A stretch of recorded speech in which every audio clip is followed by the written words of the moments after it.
सर्वांना नमस्कार. चांदमातला या स्टोरीचे 51 एपिसोड यापूर्वीच अपलोड केलेले आहेत. कृपया ते सगळे एपिसोड ऐकण्यासाठी आपल्या चॅनलला भेट द्यावी. शशी चंद्राला इन्स्पेक्टरच्या तावडीतून सोडवून घेऊन गेला आणि आता त्या इन्स्पेक्टरला रात्रभर तिथं बसल्याशिवाय पर्याय नव्हता. त्याला पूर्ण जायबंदी करून टाकला होता आणि त्याची गाडीसुद्धा घेऊन गेला होता शशी. त्याला चालता येत नव्हतं, कोणाला बोलवताही येत नव्हतं. आणि काही अंतर गेल्यावर शशीनं गाडी थांबवली आणि तिला म्हणाला, तू ठीक आहेस ना? आता इथून आपल्याला चालत जावं लागेल. ती म्हणाली, हो. आणि तू? पण तिच्या प्रश्नाचं उत्तर देण्याचं टाळून शशी म्हणाला, तू माझ्यासाठी स्वतःचा जीव का धोक्यात घातलास? काय गरज होती का त्या पोलिसाशी पंगा घेण्याची? चंद्रा म्हणाली, मग तू पण माझ्यासाठी स्वतःचा जीव का धोक्यात घातलास? काय गरज होती का त्या पोलिसावर गोळी झाडण्याची? मी तर फक्त चिखल फेकला त्याच्या डोळ्यात. आणि शशी हसला आणि म्हणाला, बाकी थँक्यू आजही माझी मदत केल्याबद्दल. आणि चंद्रा म्हणाली, मी पण थँक्यू. पण माझ्यामुळे उगीचच तुला पोलिसांनी पकडलं असतं. तू एक काम कर, तू जा, मला सोड इथंच. तू कसाही जाशील मुंबईला, माझ्यामुळं तुला पकडतील. आणि शशी म्हणाला, कुठे सोडू? सोडायलाच तर आलो होतो, पण सोडताच आलं नाही. चंद्रा म्हणाली, का नाही सोडू वाटलं मला तुला? आणि हा प्रश्न विचारून चंद्राला त्याच्याकडून काय उत्तर अपेक्षित होतं कुणास ठाऊक. आणि शशी आता खाली उतरला आणि म्हणाला, असंच. चंद्रा म्हणाली, नीट उत्तर दे की, तुला नीट बोलताच येत नाही कर, सारखा कोड्यात बोलतो आणि विषय संपवतो. आणि शशी म्हणाला, मला तुला सोडता आलं नाही कारण तू गळेपोडू आहेस. आता खुश? आणि चल पटकन, पोलीस डिपार्टमेंट जागा होण्याच्या आत आपल्याला काहीतरी मार्ग शोधला पाहिजे इथून निसटण्याचा. आणि चंद्रा म्हणाली, तो पोलीस किती हैवान होता ना, मला सुद्धा लय घाणघाण बोलला. आणि शशी म्हणाला, माहीत आहे मला. आणि चंद्रा म्हणाली, तुला कसं माहीत?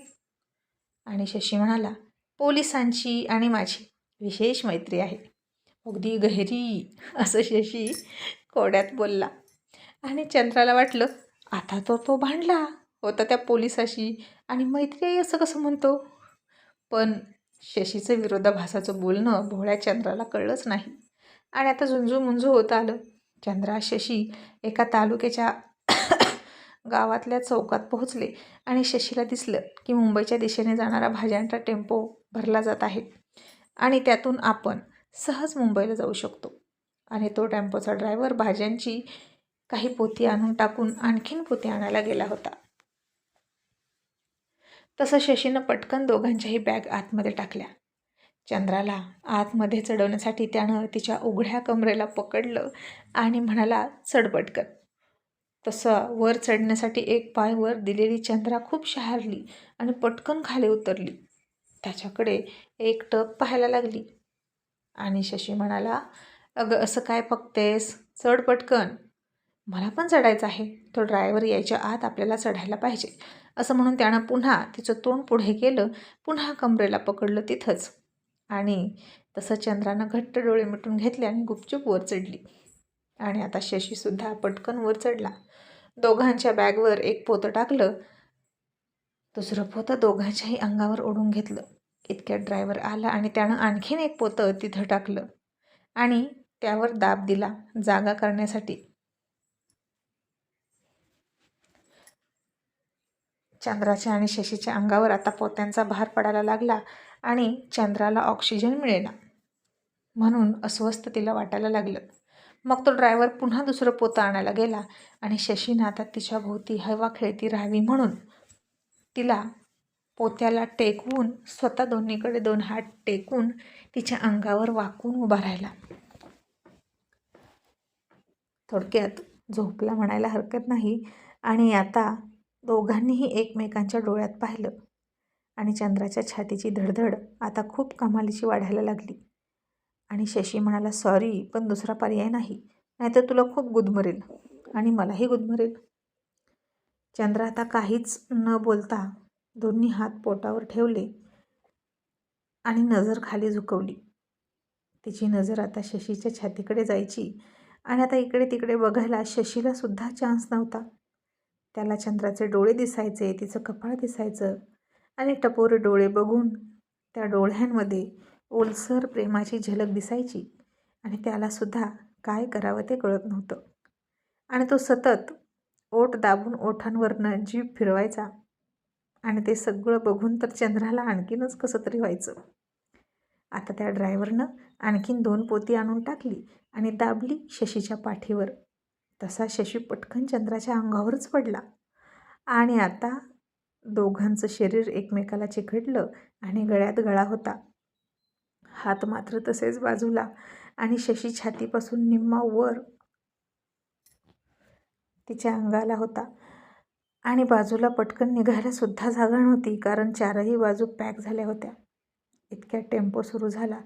शशीनं हालचाल थोडी करून जागा केली आणि पुन्हा होता तसा वाकून झोपून राहिला. पण आता तोपर्यंत चंद्राचं काय झालं होतं हे सांगता न येण्यासारखं होतं.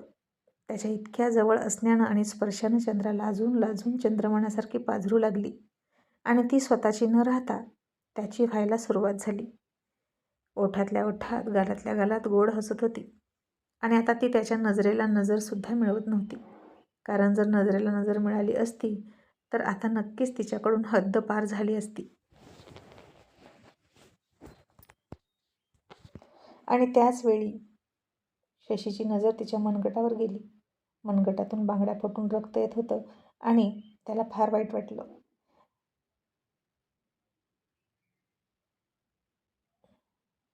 आणि इतक्यातून सुद्धा चंद्राच्या हातावर काठी मारणाऱ्या त्या इन्स्पेक्टरचा सुद्धा राग आला आणि शशीनं पटकन तिच्या हातावर त्याचे ओठ टेकवले आणि रक्त पिऊ लागला. कारण आता हात तर हलवू शकत नव्हता, फक्त तोंडाशिवाय पर्याय नव्हता.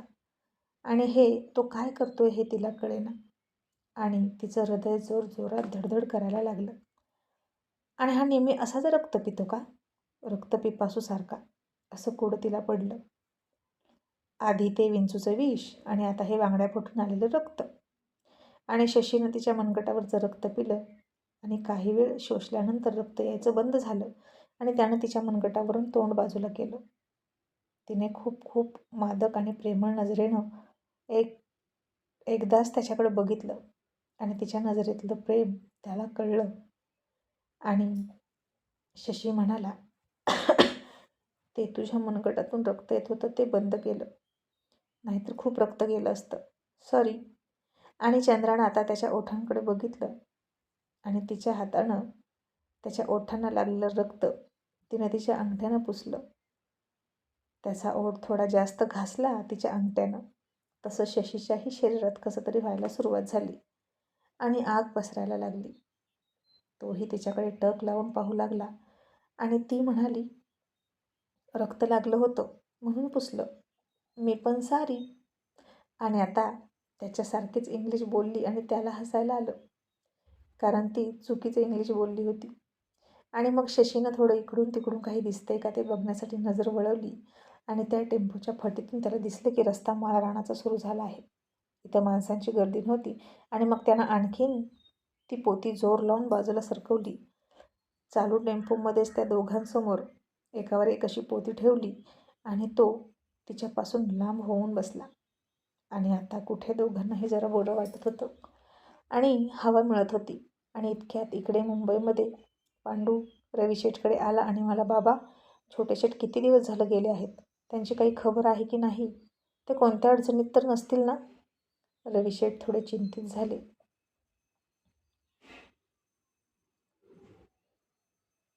आणि म्हणाले, काल त्याचा फोन आला होता, थोडं काळजी करण्यासारखं कारण आहे, पण मला त्याच्यावर विश्वास आहे, तो सुखरूप येईल.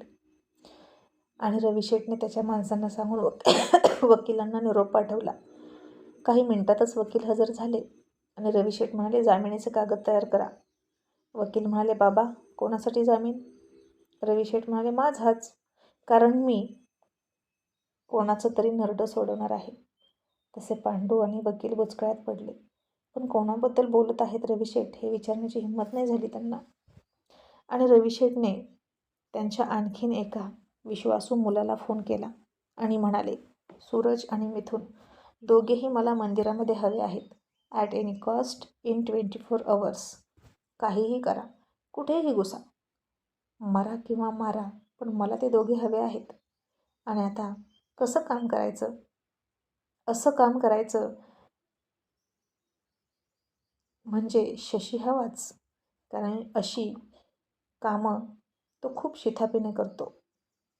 आणि समोरून तो मुलगा म्हणाला, हो बाबा, तुमचं काम होईल, पण छोटे शेठ असते तर बरं झालं असतं. म्हणजे कसं, ते काहीच पुरावा मागं सोडत नाहीत.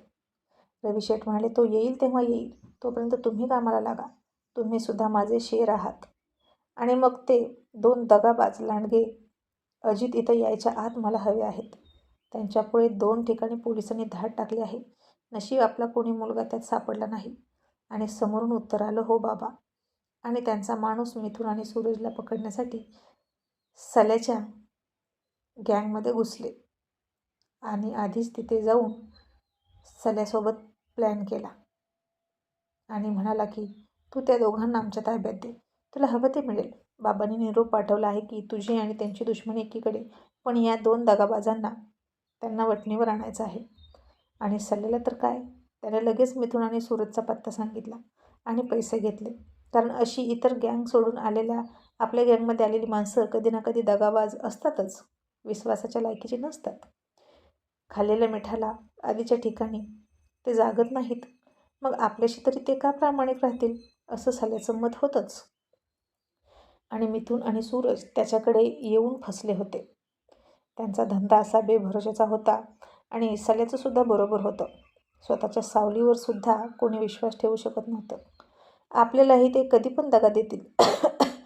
म्हणून सल्यानं लगेच काही रकमेच्या बदल्यात सूरज आणि मिथुनचा पत्ता दिला आणि रविशेठच्या माणसांनी त्या दोघांना पकडलं आणि डोळे हातपाय बांधून मंदिरामध्ये आणून टाकलं.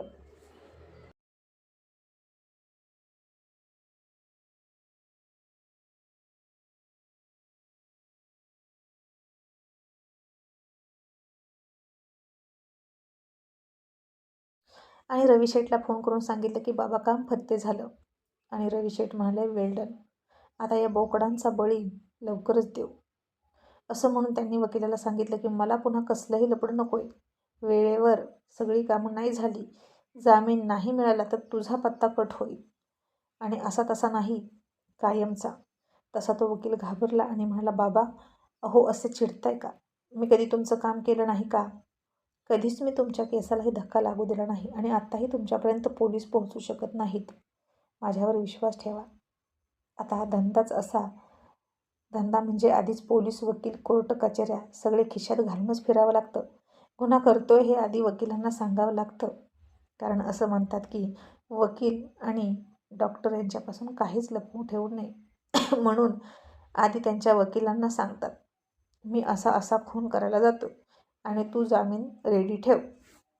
आणि वर्षानुवर्षे असंच चालत आलं होतं या गँगमध्ये. इतके गुन्हे करूनही असे गुन्हेगार राजरोसपणे बाहेर फिरत होते. आणि आता टेम्पोमध्ये चंद्रा गप्पच होती.